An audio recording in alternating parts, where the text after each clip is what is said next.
As expected, the Fed cut their target rate by 25 basis points for the second meeting in a row, dropping their range down to 3.75 to 4%.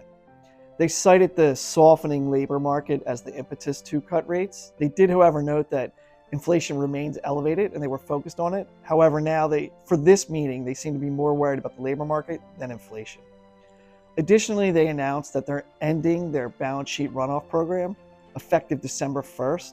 Now, they will continue to let agency MBS run off, but they're going to reinvest that money into T-bills. Effectively, they're going to freeze the size of the treasuries on their balance sheets. The reasoning behind is they want to make sure there's ample liquidity in the market, and adding one big buyer back, which is the Fed, it's not certain, but it should help keep the market liquid. There was actually two dissents in different directions. Newly appointed Stephen Myron, he voted for another 50 basis points cut, but Jeff Schmidt, he voted for no cuts whatsoever.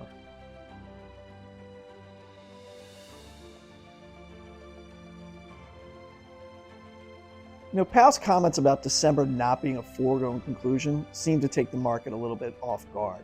Coming into the meeting, the market fully expected a 25 basis point cut in October, which they got, but they were expecting another 25 basis points coming in December. Powell essentially, he's admitted that he always says every meeting is data dependent and they've never made any decisions, but he emphasized that fact for December going forward. He wanted the market to know that December might not be in play. He's bracing them for no cut whatsoever.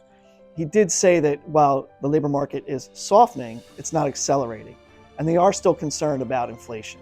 The cost of goods has gone up for tariffs, while at the same time housing and services have come down. So there is an offset, but they can't rule out persistent inflation going forward. So he just wanted the market to put it out there. I think it's still a 50-50 jump ball at this point, but definitely not a slam dunk that, in his words, not a foregone conclusion that there's a cut coming for the market in December.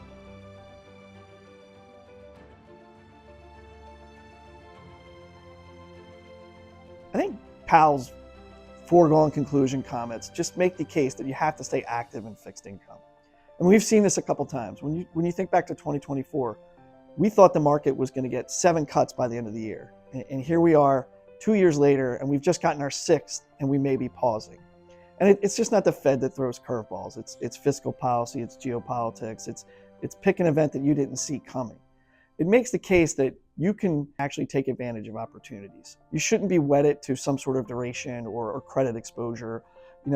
Be active, or let the managers select. Let them have some flexibility. Let them be able to position as they see fit.